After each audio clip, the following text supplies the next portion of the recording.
Asal untuk rakyat, asal untuk negara. Saya pertaruhkan reputasi politik saya. Jadi yang sebenarnya trauma soal keterbelahan sosial itu bukan hanya kita, tapi dua orang puncak ini. Kalau rencana Pak Jokowi ya all the president man aja yang bertarung. Misalnya Prabowo versus Ganjar yang bertarung, no problem. Karena siapapun yang menang nggak akan terjadi politik identitas kayaknya. Nah, ide dari Pak Jokowi setelah kemunculan Anies Baswedan adalah memasangkan antara Prabowo dan Ganjar. Rencana harus berubah. Pak Jokowi terlihat sekali beberapa kali mendorong bersatunya orang ini. Di satu hari dia mendorong Ganjar, besok hari dia mendorong Prabowo, besok hari dia endorse Ganjar lagi, besoknya dorong Prabowo lagi. Begitu terus berulang. Dan di akhirnya Pak Jokowi di ujungnya berusaha untuk mempertemukan mereka berdua. Silakan bicara. Bicara di pematang sawah. Semoga kalian bisa bersatu. Tapi nggak ada titik temu, Mama. Ganjar merasa sebagai orang yang mewakili partai terbesar ya nggak mau jadi nomor 2. Padahal waktu itu dia belum diumumkan. Tapi ketika Ganjar diumumkan 21 April, yang juga Pak Presiden nggak tahu itu bakal diumumkan, pintu mulai ketutup. Sebagai calon presiden, Pak Jokowi saya yakin sangat kecewa. Projo mulai diisukan untuk mendukung Prabowo. Itu tenaga dalam itu.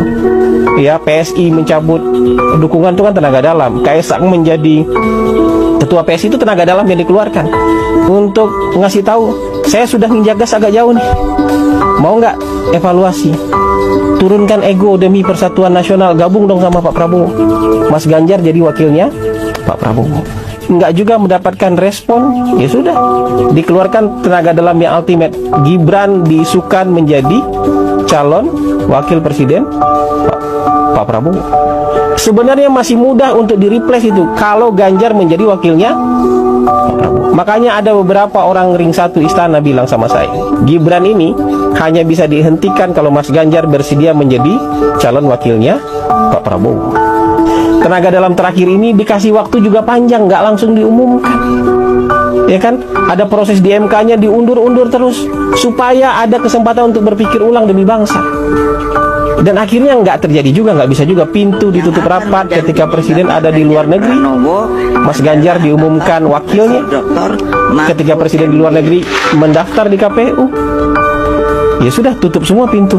Yang paling mungkin sekarang merepresentasikan Prabowo dengan Jokowi bersama apa? Prabowo Gibran. Saya sudah ada di sini. Ini jalan yang sulit ini. Pak Jokowi bisa menempuh jalan mudah bersama Ganjar. Nggak akan ada itu urusan MK, nggak akan dibully itu soal dinasti, nggak akan dihujat keluarganya. Pak Jokowi tidak akan dihujat oleh pendukung-pendukungnya sendiri. Tapi ini jalan sulit yang dipilih oleh Pak Jokowi karena sudah nggak ada pilihan lagi. Pilihan mempersatukan Prabowo dengan Ganjar udah nggak ada lagi, udah tertutup sama sekali. Jadi tidak seperti pikiran Anda bahwa ini demi kekuasaan, haus kekuasaan, perang Ibu Iriana dengan Ibu Mega. Pak Jokowi tidak sedangkal itu mikirkan bangsa.